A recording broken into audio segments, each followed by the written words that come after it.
Alright, guys, we are reading Diary of the Wimpy Kid, The Last Straw by Jeff Kinney, and this is going to be part 3, and we are going to be page 80 and 81, and here we go. I knew Mom had gone grocery shopping over the weekend, so there was a fresh supply of snacks in the laundry room. That meant the snacks thief was pretty much guaranteed to strike. After dinner, I went to the laundry room and turned off the light. Then I climbed into the empty basket and waited. After a half an hour, someone came in the room and turned on the light, so I hid under the towel, but it turns out it was just Mom. I stayed perfectly still while she got clothes out of the dryer. Mom didn't notice me in there, and she dumped the clothes from the dryer right into the bin where I was hiding. Then she walked out of the room, and I waited some more, and I was seriously ready to wait there until all night if that's what it took. But the clothes from the dryer were really warm, and I started feeling a little drowsy, and before I knew it, I fell asleep. I don't know how many hours I slept, but I do know is that I woke up to the sound of crackling cellophane.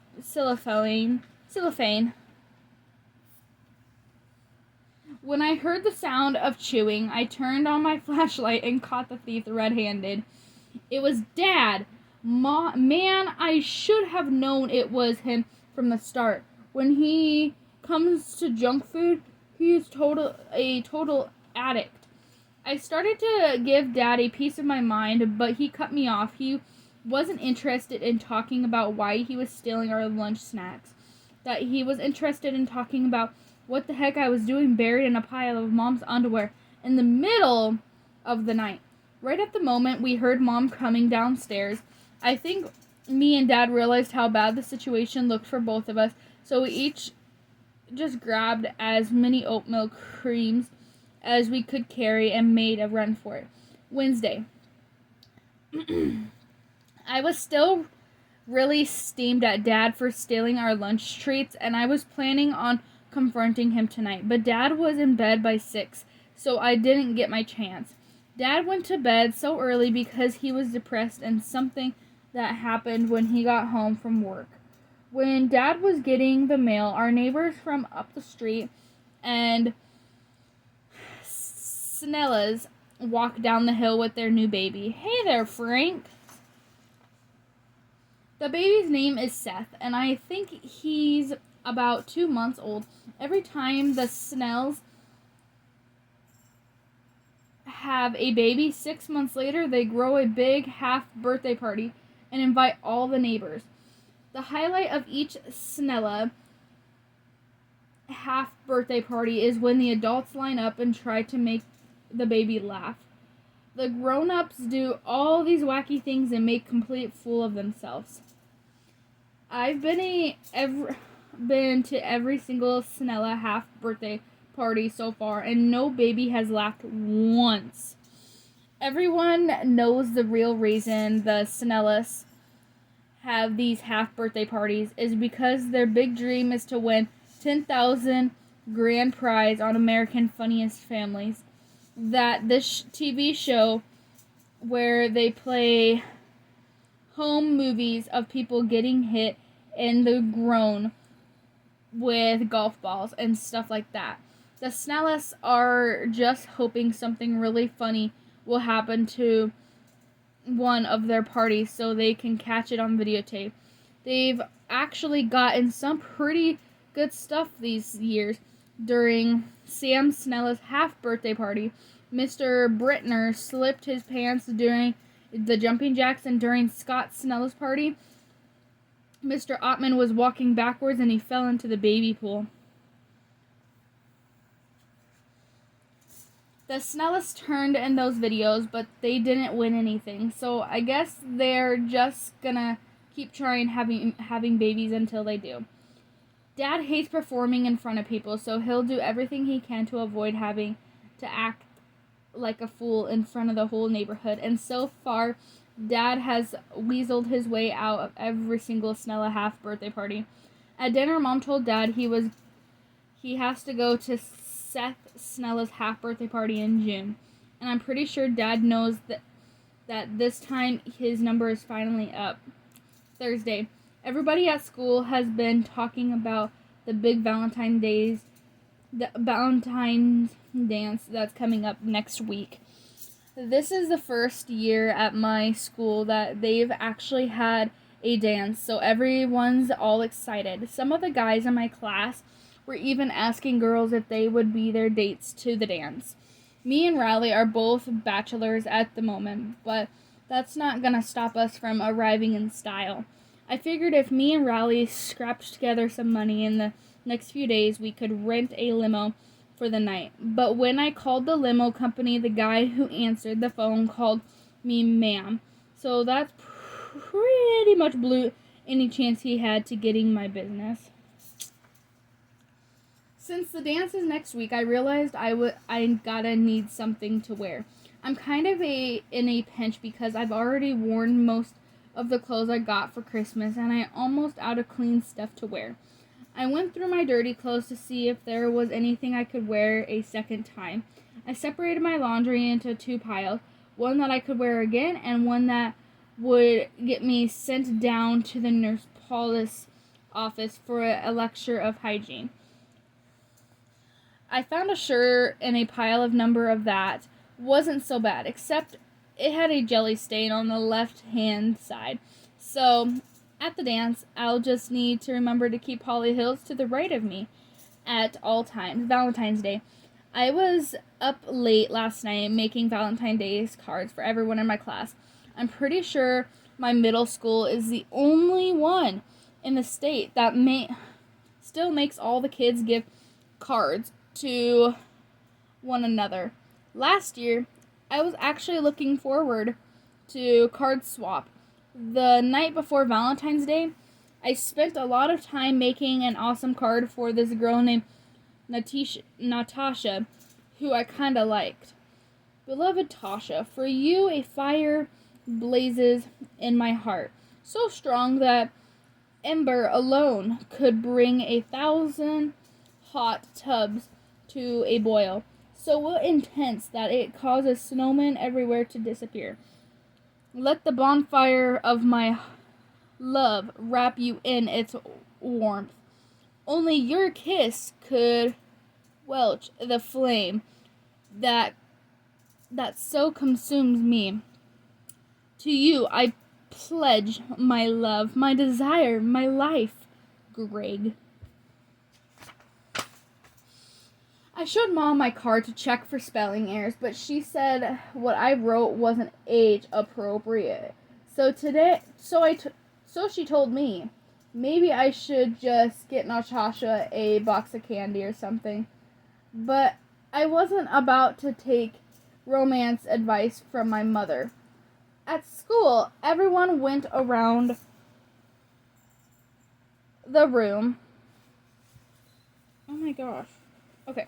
Went around the room and put their Valentine's Day cards in one another boxes.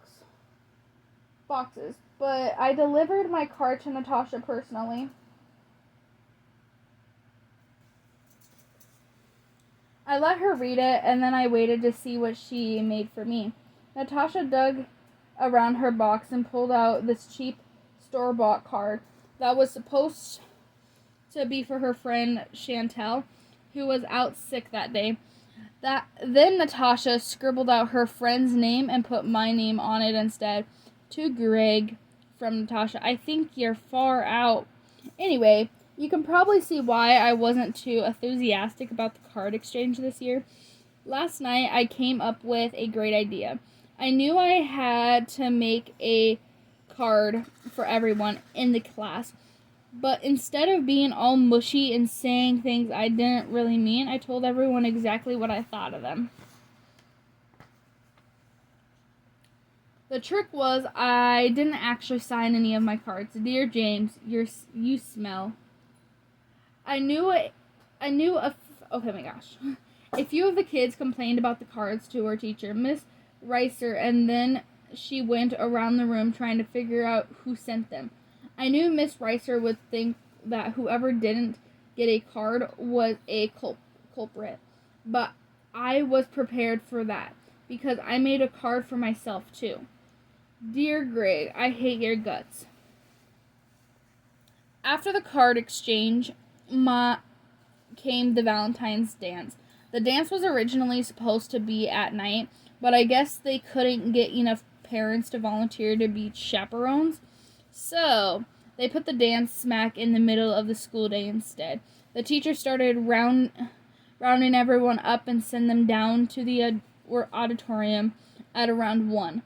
Anyone who didn't want to cough up the $2 for admission had to go down to Mr. Ray's room for study hall.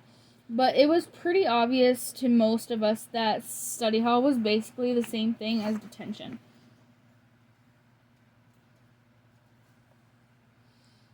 The rest of us filed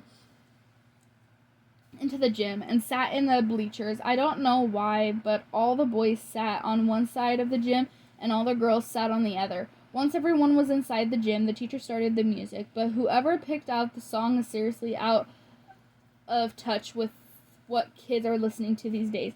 You do the hokey pokey and you turn yourself around. For the first 15 minutes or so, no one moved a muscle. Then Mr. Phillips, the guidance counselor, and Nurse Powell walked into the middle of the gym and started dancing. I guess Mr. Phillips and Nurse Powell thought if they started dancing, all the kids would come down into the floor and join them. All they really did was guarantee that everyone stayed in their seat. Finally, Mr. Mancy, the principal, grabbed the microphone and made an announcement. She said that everyone in the bleachers are required to come down onto the floor and dance, and it would count for 20% of our physical education grades. And at that point, me and a couple of other boys tried to sneak out to go down to Mr. Ray's room, but we got caught by some teachers who were blocking the exits.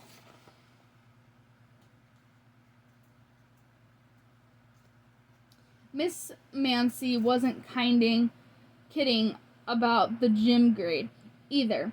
She was walking around with Mr. Underwood, the physics ed teacher, and he was carrying his grade book with him. I'm already close to flunking physics ed, so I knew it was time to get serious, but I didn't want to look like a fool in front of the kids in my class either. So I just came up with a simplest move I could do that technically qualifying as dancing. Step, pause, step, pause. Unfortunately, a bunch of kids were worried about their physics ed grade, saw what I was doing, and they came over to where I was. And the next thing I knew, I was surrounded by a bunch of bozos who were stealing my move. I wanted to get as far away from those guys as I could, so I looked around the gym for a place where I could go and dance in peace. That's when I spotted Holly Hills across the room, and I remember why I even bothered coming to the dance in the first place. Holly was dancing with her friends in the middle of the gym, and I started doing my step dance thing, moving slowly towards them.